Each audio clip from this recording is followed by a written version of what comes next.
भारत में अंग्रेजी राज की स्थापना का सबसे पहला दुष्परिणाम ये हुआ कि देश की आर्थिक स्थिति बिगड़ गई। भारत की आर्थिक संपत्ति इंग्लैंड जाने लगी।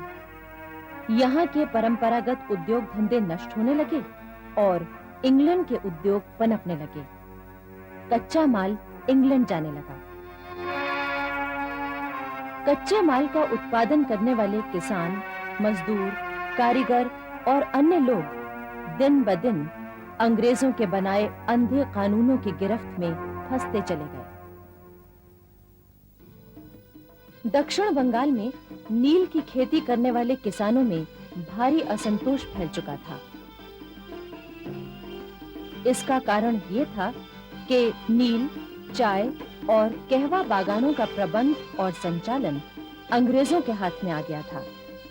इन वस्तुओं की इंग्लैंड और यूरोप के देशों में भारी मांग थी। अंग्रेज अफसर किसानों को चावल की बजाय नील की खेती करने के लिए मजबूर करते। इससे गरीब किसानों के लिए पेट भरना भी एक समस्या बन गई। मजबूरी में किसान जो नील पैदा करते थे, उसे अंग्रेज उत्पादन खर्च से भी कम दामों में खरीदते थे। इस तरह किसानों का भारी आर्थिक शोषण होने लगा। गरीब किसान कंगाल हो गए। उनके लिए पेट भरना एक समस्या बन गई। जब अंग्रेजों ने कानून बनाकर नील की खेती का उत्पादन अपने अधिकार में ले लिया, तो किसानों ने विद्रोह कर दिया। उन्होंने लगान देना बंद कर दिया। नील के कारखानों और गोदामों में आग लगा दी। इस विद्रोह को दबाने के लिए अंग्रेजों ने निहत्थे किसानों पर बहुत जुल्म ढाए। यह विद्रोह सन 1859 से 1861 तक चला। हालांकि इसके बाद जर्मनी से नील आने लगी थी और किसानों को मुक्ति मिल गई थी। सन 1872 और 1873 में पूर्वी बंगाल के ढाका, बकरगंज, पबना, बोगरा और अन्य कई जिलों के किसानों ने लगान न देने का आंदोलन शुरू कर दिया। यह आंदोलन भी अंग्रेजी राज की शोषण नीति के खिलाफ एक खुले विद्रोह के रूप में सामने आया। उधर सन 1879 में दक्षिण में गोदावरी एजेंसी के अंतर्गत आदिवासियों ने रंपा और गोलकुंडा में अंग्रेजों के खिलाफ विद्रोह किया था। इस आदिवासी विद्रोह का नायक था चंद्रैया। विद्रोहियों ने 2 पुलिस थानों में आग लगा दी थी। इसके बाद चंद्रैया के नेतृत्व में वो आदिवासी चिंतूर गांव की ओर बढ़े। यहां पुलिस से उनकी जबरदस्त मुठभेड़ हुई। आखिर विद्रोही भाग निकले। अंग्रेजों ने उनका पीछा किया। घायल चंद्रैया को उनके साथी उठाकर सुरक्षित स्थान पर ले गए। 12 फरवरी 1880 को चंद्रैया की हत्या कर दी गई। उसके तमाम साथी पकड़े गए। सारे इलाके में पुलिस ने आदिवासी विद्रोहियों का दमन किया। सन 1870 में पूना की सार्वजनिक सभाओं में न्यायमूर्ति महादेव गोविंद रानाडे ने भारत की आर्थिक स्थिति और गरीबी, राष्ट्रीय व्यापार नीति और खर्चीले ब्रिटिश शासन पर 3 व्याख्यान दिए। रानाडे ने कहा था कि अंग्रेजों को ऊंचे और अधिक वेतन वाले स्थान दिए जाते हैं, जबकि भारतीयों के साथ ऐसा नहीं होता। भारतीयों की योग्यता का ब्रिटिश शासन आदर नहीं करता। रानाडे के इन भाषणों को सुनने के लिए एक युवक जाया करता था, वासुदेव बलवंत फड़के। वो इन भाषणों से बहुत प्रभावित हुआ। उसने निश्चय किया कि वो आजादी के लिए लोगों में नई चेतना का संचार करेगा। वासुदेव फड़के हर शनिवार और रविवार की छुट्टी के दिनों में गांव में जाने लगे। गांव वालों को इकट्ठा करके भाषण देते, उनमें राष्ट्रीयता की भावना जगाते और बहुत ही सरल भाषा में लोगों को आजादी का मतलब समझाते। वो पूना में भी चौक-चौक घूमते और थाली बजाकर लोगों को अपने व्याख्यान की सूचना देते कि आज शाम शनिवार बाड़ा के सामने मेरा भाषण होगा। अपना देश आजाद होना ही चाहिए। उसे आजाद करने के उपायों के बारे में ही मैं विस्तार से कुछ कहूंगा। आप जरूर आएं। सन 1876 में महाराष्ट्र में भयंकर अकाल पड़ा। वासुदेव फड़के ने साधु के वेश में अकाल पीड़ित इलाकों का दौरा किया और जो कुछ देखा उससे उनका हृदय फटने लगा। उन्होंने सूखे हुए कुएं, तालाब, नदियां देखे। पानी और राशन के अभाव में दम तोड़ते इंसानों को देखा। मवेशियों का तो और भी बुरा हाल था।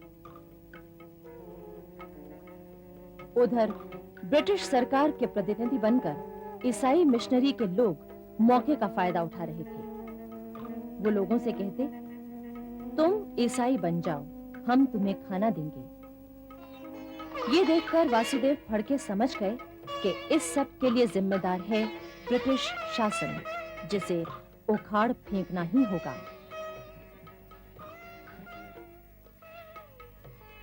वासुदेव फड़के के हृदय में विद्रोह की आग सुलग चुकी थी। वो लोगों को विद्रोह के लिए तैयार करने लगे, लेकिन उनका साथ देने के लिए कोई तैयार नहीं हुआ। वासुदेव फड़के देशी रियासतों के राजाओं से भी मिले और क्रांति के लिए मदद मांगी, लेकिन निराशा ही हाथ लगी। अब वो समझ गए कि सशस्त्र क्रांति के अलावा कोई और रास्ता नहीं है। वो जानते थे कि अंग्रेजों से टक्कर लेना आसान नहीं है और इसीलिए शहर के लोग उनका साथ नहीं दे रहे हैं। तभी उन्हें छत्रपति शिवाजी की याद आई, जिन्होंने ग्रामवासियों और आदिवासियों की सेना बनाई थी। इस तरह वासुदेव फड़के ग्रामवासियों और आदिवासियों को इकट्ठा कर उन्हें लड़ाई का प्रशिक्षण देने लगे। अब वासुदेव के कई युवक मित्र भी उनके दल में आ गए थे। दल में शामिल होने वाले प्रत्येक व्यक्ति को दही चूड़े से भरा दोना लेकर प्रतिज्ञा करनी पड़ती थी कि मैं अपने देश की आजादी के लिए अपना सब कुछ न्योछावर कर दूंगा। 20 फरवरी 1879 को महाशिवरात्रि के अवसर पर फड़के के 200 क्रांतिकारी साथियों की बैठक हुई और क्रांति की पूरी योजना तैयार की गई। हथियार इकट्ठा करने के लिए धन की जरूरत थी और धन के लिए धनी लोगों को निशाना बनाया गया। वासुदेव फड़के की गतिविधियों की जानकारी मिलने पर ब्रिटिश सरकार चौकन्नी हो गई। ये भी पता लगा कि इस विद्रोह का नेता है वासुदेव बलवंत फड़के नामक एक युवक। उनकी गिरफ्तारी का काम सौंपा गया मेजर डेनियल को। उन्होंने वासुदेव के मकान पर छापा मारा। वासुदेव तो हाथ नहीं आए, पर कुछ हथियार जरूर मिले, जिससे क्रांति की योजना की जानकारी मिली। मेजर डेनियल ने घोषणा की कि वासुदेव बलवंत फड़के को गिरफ्तार कराने वाले को 4000 रुपए इनाम दिए जाएंगे। इसके जवाब में फड़के ने पूना के कलेक्टर, सेशन जज और बंबई के गवर्नर को गिरफ्तार करने वाले को 5-5 हजार रुपए इनाम देने की घोषणा की। जगह जगह ये पोस्टर चिपका दिए गए। उनमें नीचे वासुदेव बलवंत फड़के के हस्ताक्षर थे और लिखा था, पेशवाओं का नया मुख्य प्रधान। इस पर ब्रिटिश सरकार बौखला उठी। उसने फड़के और उनके साथियों को गिरफ्तार करने के लिए अभियान तेज कर दिया। मेजर डेनियल के लिए फड़के चुनौती बन चुके थे। मेजर डेनियल के जासूसों ने खबर दी कि फड़के और उनके साथी पहाड़ी पर छिपे हुए हैं। डेनियल तुरंत सेना लेकर वहां पहुंचा और उसने पहाड़ी घेर ली। आदिवासियों के सेना नायक दौलत राव नायक ने मेजर डेनियल की सेना से सीधा मुकाबला किया। इस मुकाबले में यूं तो डेनियल भी घायल हुआ, लेकिन दौलत राव नायक मारे गए। वासुदेव फड़के को दौलत राव नायक के शहीद होने पर गहरा दुख पहुंचा। वो उदास हो गए और तीर्थ यात्रा पर निकल पड़े। गणगापुर में श्री दत्त के मंदिर होते हुए 18 अप्रैल 1879 को श्री शैल मल्लिकार्जुन के मंदिर में पहुंचे। इस समय तक उनमें पुनः आत्मविश्वास जाग चुका था। अब वासुदेव फड़के ने रोहिल्लों से मदद मांगी। उनके मुखिया इस्माइल खां से मुलाकात की। इस समय वो गणगापुर में ही थे। उधर मेजर डेनियल को एक हवलदार ने सूचना दी कि इन दिनों फड़के को गणगापुर में देखा गया है। उधर फड़के को भी खबर मिल गई कि मेजर डेनियल आ रहा है। वासुदेव फड़के तुरंत वहां से निकल पड़े। रास्ते में भीमा नदी आई। उनका एक साथी मोरेश्वर साठे उनके साथ था। फड़के को तेज बुखार था। नदी में बाढ़ आई हुई थी। फिर भी वो नदी में कूदने के लिए तैयार हो गए।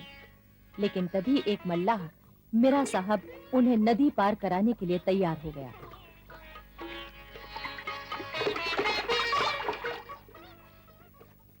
नदी पार करने के बाद तेज बुखार की हालत में ही वासुदेव 3 दिन तक लगातार भागते रहे और पुलिस से बचते रहे। आखिर वो बीजापुर जिले के देवनारगुड़ी गांव के एक बौद्ध मंदिर में ठहर गए।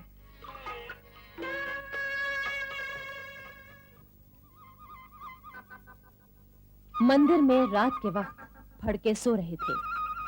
तभी मेजर डेनियल उनका पता लगाता हुआ वहां पहुंच गया और उसने फड़के को पहचान लिया। ये 20 जुलाई 1879 की रात थी। उनकी तलवार पर पैर रखकर पिस्तौल तान दी और बोला, आखिर आई क्या तुम मेरे कब्जे में?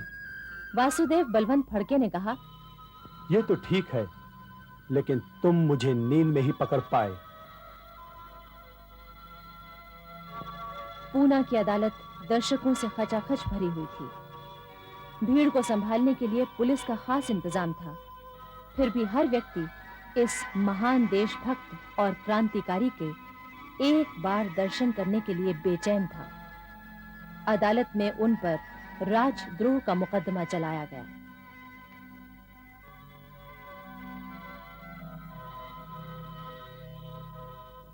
वासुदेव फड़के ने उपस्थित लोगों को संबोधित करके कहा, भारतीय गणतंत्र की स्थापना करना ही मेरी बगावत का मुख्य उद्देश्य था।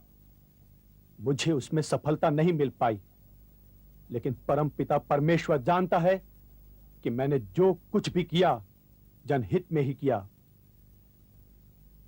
भारतवासियों, मेरे भाइयों, मुझसे आपको कोई लाभ नहीं हुआ। मैं लक्ष्य पूर्ति में सफल नहीं हो पाया। हो सके तो मुझे माफ कर दीजिए। इसके बाद अदालत ने अपना फैसला सुनाया और उन्हें आजन्म कारावास की सजा दी। फैसला सुनकर फड़के ने कहा, दोस्तों, इतनी कड़ी सजा हम लोगों को मिली तो है, लेकिन भारत के इतिहास में हमारा नाम अमर हो जाएगा।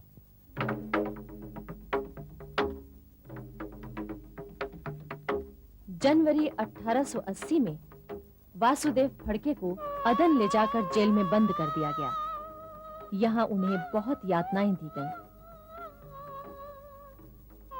आखिर 12 अक्टूबर 1880 को वो जेल से भाग निकले, लेकिन उन्हें अदन के रास्ते मालूम नहीं थे, इसलिए वो रास्ता भटककर 18 किलोमीटर भागते ही रहे। अंत में उन्हें पकड़ लिया गया। फड़के दोबारा न भाग पाए, इसके लिए उनके पैरों में बेड़ियां डाल दी गईं और उनको और ज्यादा सताया जाने लगा। आखिर वो क्षय रोग से बीमार हो गए और 17 फरवरी 1883 को जेल में ही उनका निधन हो गया।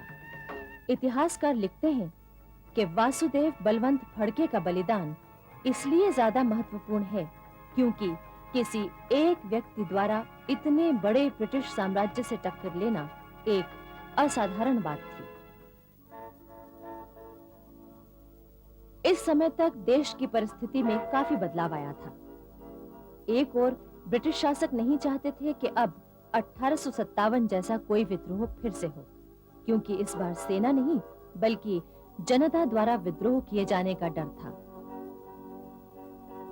इसलिए कुछ अंग्रेज भारतीयों के हित की योजनाएं बना रहे थे।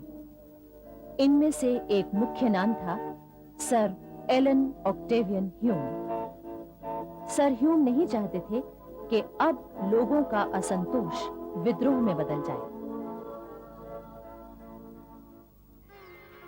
दूसरी ओर कई धार्मिक और समाज सुधार संबंधी संस्थाएं जैसे आर्य समाज, प्रार्थना समाज, ब्रह्मो समाज आदि अपने अपने ढंग से कार्य कर रही थी। इसके साथ ही पढ़े लिखे लोग ये मांग कर रहे थे कि नौकरियों में भारतीयों को लिया जाए और उन्हें जिम्मेदार पदों पर नियुक्त किया जाए। Sir A.O.. ह्यूम अंग्रेज होकर भी स्वतंत्र विचार रखते थे और उन्हें निडर होकर प्रकट करते थे। वो सरकारी नौकरी से मुक्त होकर भारतीयों और अंग्रेजों के बीच की खाई को भरना चाहते थे। उन्होंने एक पत्र में लिखा था, हमारे साम्राज्य का भाग्य डामाडोल है और किसी भी समय छोटे से बादल का कोई टुकड़ा जिसकी तरफ किसी का ध्यान नहीं जा रहा है बढ़कर सारे देश पर छा सकता है और अराजकता तथा विनाश की वर्षा कर सकता है। ह्यूम साहब ने देश की सारी स्थिति का अध्ययन करने के बाद ब्रिटिश शासन को 3 महत्वपूर्ण सिफारिशें की थी। एक तो ये कि सारी जनता के विभिन्न वर्गों को एक राष्ट्रीयता के सूत्र में पिरो दिया जाए। दूसरी ये कि सभी क्षेत्रों में यानी आध्यात्मिक, नैतिक, सामाजिक, राजनैतिक क्षेत्रों में राष्ट्र को फिर से उन्नत बनाया जाए। और तीसरे ये कि भारत और इंग्लैंड के बीच संबंधों को अच्छा बनाया जाए। सर ह्यूम के विचारों का स्वागत सभी ने किया और ये जरूरत महसूस की जाने लगी कि एक ऐसी संस्था का निर्माण होना चाहिए जो भारतीयों के हितों की बातों पर विचार करे। सन 1884 में ह्यूम साहब ने अपने तीनों विचारों को लेकर भारतीय नेताओं से बातचीत की और इंडियन नेशनल यूनियन की योजना सामने रखी। इसका उद्देश्य था वैधानिक उपायों द्वारा अपने हक की मांग